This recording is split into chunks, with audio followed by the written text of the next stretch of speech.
محترم مسلمانانو، نن د جمعې مبارکه ورځ ده او ورسره بله د خوشحالۍ خبر ده چې د رجب مبارک میاشت دا شروع ده.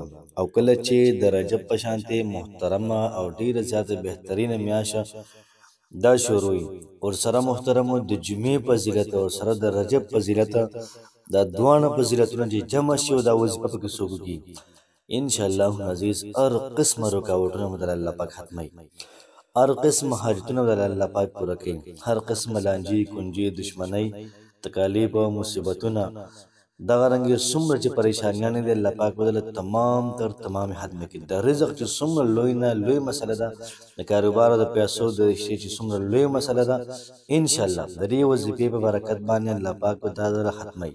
دغه رنګ سره محترمو د نبی کریم صلی الله علیه و آله وسلم سپارش او شفاعت هم نصیب کیږي او د ابراهیم علیه السلام سپارش هم نصیب کیږي.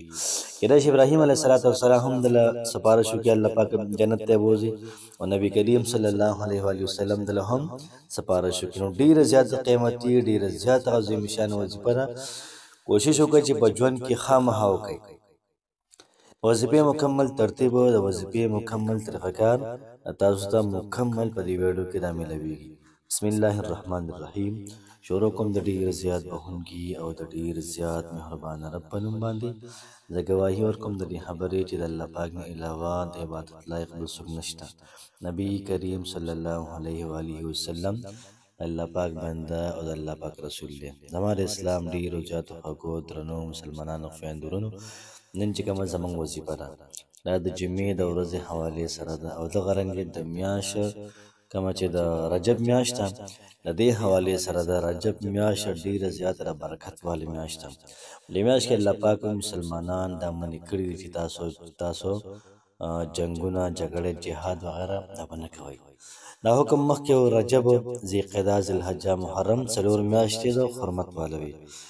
نو که تاسو ګورئ محترمو ډیره زیات عظیم شانه میاشت ده. په دې میاشت کې محترمو تاسو دا وظیفه وکئ نو تماشه کوئ چې الله پاک ستاسو ژوند څنګه بدلوي. بیا په دې میاشت کې محترمو د جمعې مبارک ورځ راغلې ده، نو په دې ورځ باندې تاسو دا وظیفه وکئ. او یو قسم له نور علی نور شه محترمو. څومره دردونه دي، تکلیفونه دي، مسایل دي، مصایب دي، مشکلات دي، تمام حل دا په دې کې شته محترمو.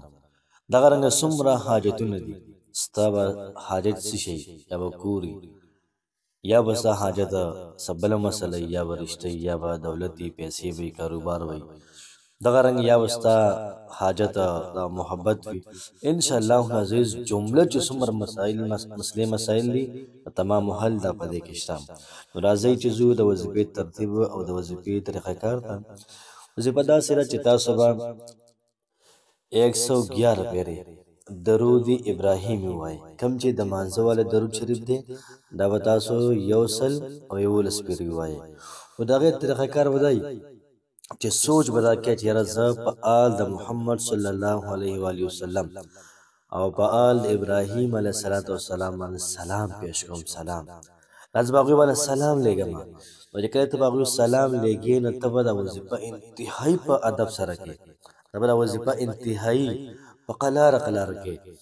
اللهم صل علی محمد، یا الله پاک درود شریف ولګي په نبی علیه السلام باندې، وعلى آل محمد او په آل د نبی کریم صلی الله علیه و آله وسلم باندې، کما بارکت علی ابراهیم، لکه څنګه ته برکت ورکړو ابراهیم علیه السلام ته، وعلى آل ابراهیم او آل د ابراهیم علیه السلام ته، انک حمید مجید، بېشکه ته بزرګي او ستایل شوی. څومره خوند کې یار. اللهم بارک، یا الله پاک برکت ورکړي علی محمد نبی کریم صلی الله علیه و آله وسلم ته، وعلى آل محمد او آل د محمد صلی الله علیه و آله وسلم ته، کما بارکت علی ابراهیم، لکه څنګه ته برکت ورکړو ابراهیم علیه السلام ته، وعلى آل ابراهیم او آل ابراهیم علیه السلام ته، انک حمید مجید، بېشکه ته ستایل شوی او بزرګي. نو په قلاره په اطمینان باندې تاسو 111 پیرې دا وظیفه وکئ.